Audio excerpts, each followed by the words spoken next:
Am I correct, ma'am?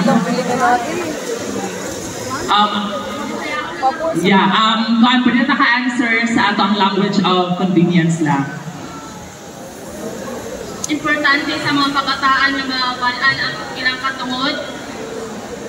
May katungod sila sa pag-eskwela. So, nakita na ko sa diri sa Barangay Guadalupe, dili lang sa Barangay Guadalupe. Daghan sa mga kabataan ang wala na ka-eskwela o wala na suporta o nag-suportaan. Ang suporta yan. Sorry. Ay, ito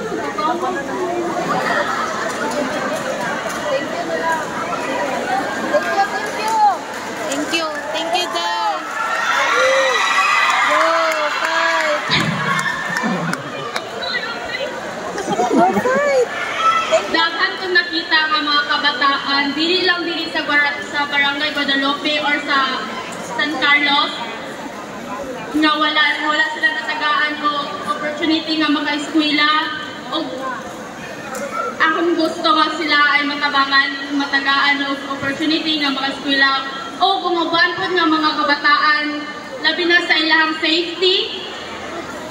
Daghan man sa kabataan nga na-rape ni Brad out. Sorry. Thank you, Thank you. Alright, thank you so much, candidate number 1, Flora India Hamos. I think it's everyone's child's right na makadugin sila sa sakto na education. So let's proceed to our candidate number 2. We have Samantha B. De Leon from Panoolan Center Chapel.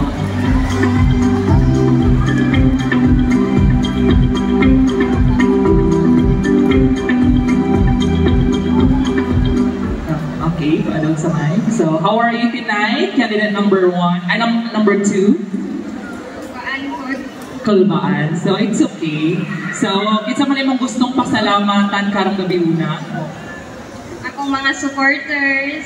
So, hi sa mga supporter ni Panoolan. Alright, so the question will be asked by our judge number 2, Miss Rian. Rihanna.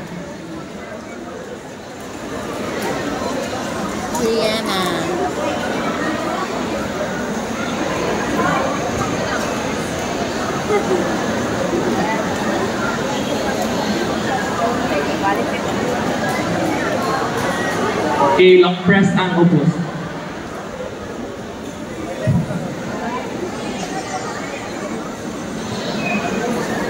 Candidate number 2.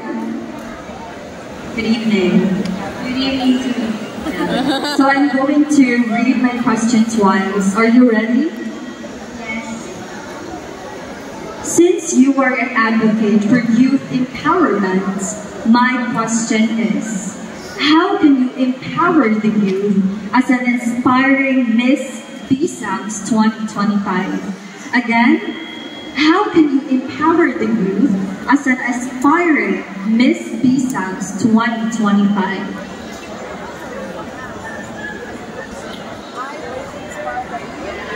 Paano ko mapapalakas ang mga kabataan?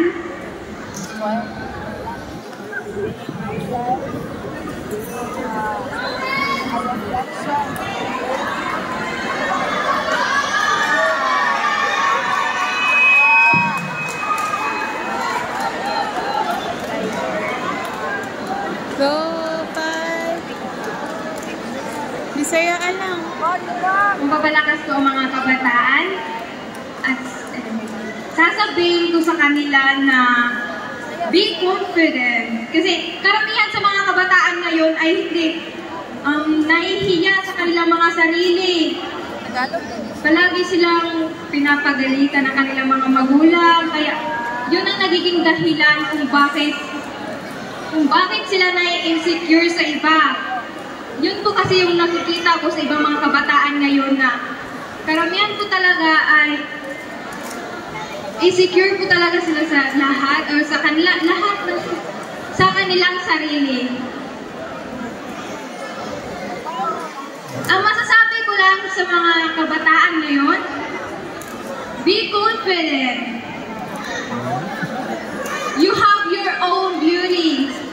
You have your own Talent. You Talent. have your Talent. own potential and Okay. be confident to yourself because you are different to others. That's all. Thank you. Thank you so much, candidate number 2. That all we need is confidence. All right. Thank you so much, candidate number 2. Ha? Next, we have our candidate number 3, Savannah Lorraine.